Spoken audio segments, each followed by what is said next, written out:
बघा आपण लाटून पण करू शकतो, हातावर पण करू शकतो आणि लाटून पण करू शकतो. पातळ लाटून घ्यायचं, चांगलं लाटलं पण जातं. कुकर चांगलं झालं की चांगलं. आता आपण सारण घालू आणि हाताने आपण इथं कळ्या करू त्याला.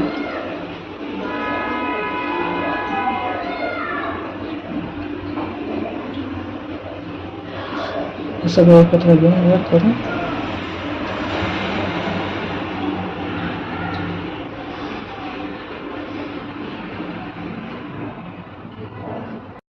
आपले मोदक सगळे बनवून झालेले आहे. कढई घेऊन त्याच्यात पाणी टाकून चाळण घेऊन त्याच्यावर ठेवलेलं आहे. आता 15 ते 20 मिनिटं आपण त्याला वाफवून घ्यायचं. पहिले मोठ्या गॅसवर, नंतर 5 मिनिटं मंद गॅसवर.